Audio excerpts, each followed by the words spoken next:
there, Roy Stone with Jamstone Magic, and I got something fun to show you. I have here a bell.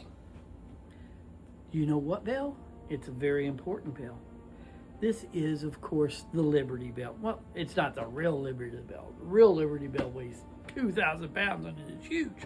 But anyway, this is a picture of the Liberty Bell, and as everybody knows, the Liberty Bell is very important. It's quite the symbol of American freedoms and, of course, liberty. That's where it gets its name.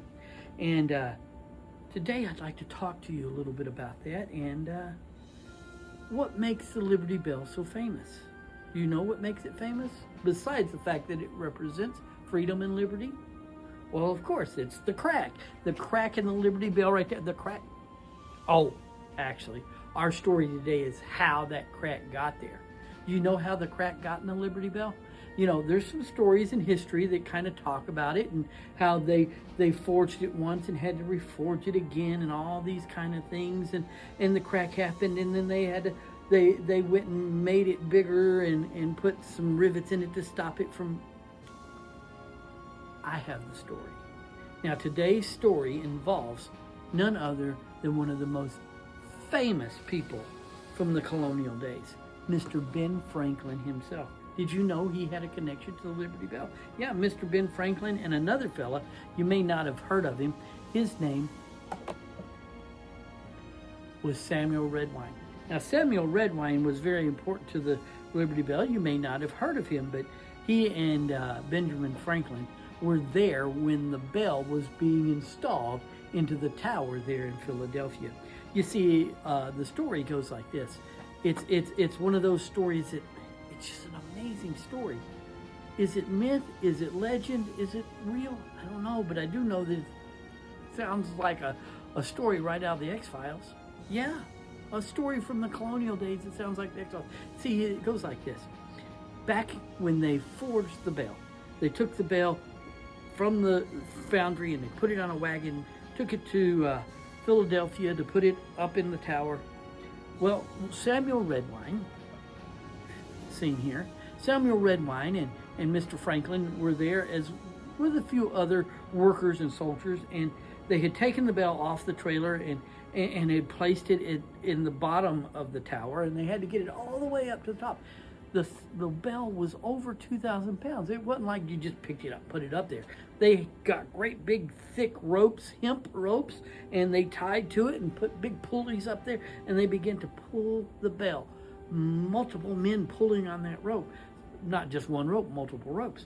And some of the soldiers began pulling harder than some of the other workers, and the bell began to wobble back and forth. The bell began to wobble back and forth, and the more it wobbled, the more it put strain on those hemp ropes. And what happened was absolute chaos. The bell began to wobble, and it wobbled and wobbled so much that it broke those ropes. Those hemp ropes snapped, and down fell the bell. The bell fell down, came out of the tower, rolled down the hill, and everybody went running after it. Mr. Franklin and Samuel and several others went running after the bell. They had to catch it, you know. They wanted to save it before it got broke or worse, hurt somebody. And they went running after the bell. Well, Samuel, a very, very brave soldier, went running after the bell. He went running for the bell.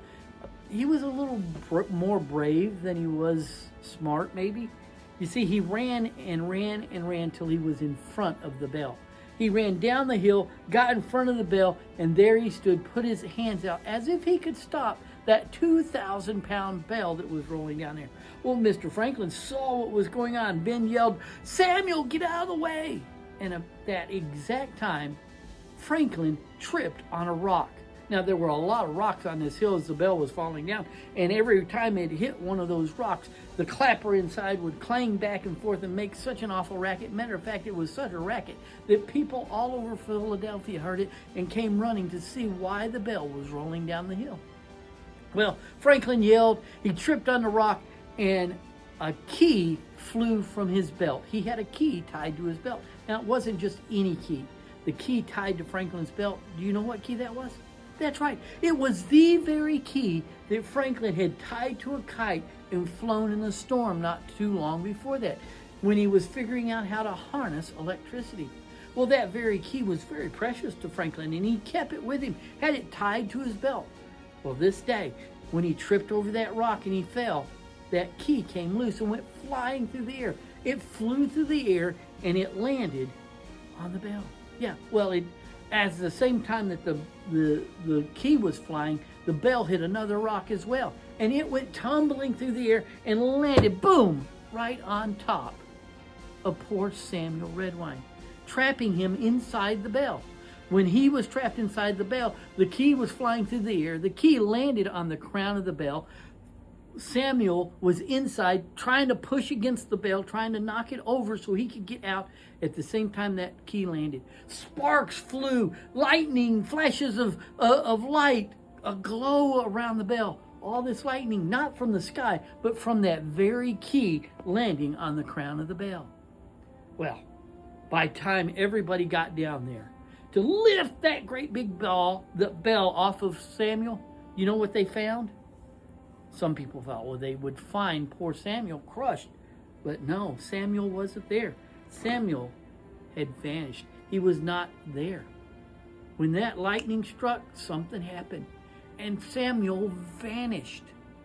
Some say that years later, when the crack did appear in the bell, that bell didn't come from pressure from outside, like the clapper clapping the side or somebody hitting it with a hammer. That pressure came from inside the bell. They say that it was Samuel trapped in the middle of the bell, pushing and forcing his way out, and that's what caused the crack in the Liberty Bell. All I know is that Samuel sacrificed everything to save one of the greatest symbols of liberty that you and I have.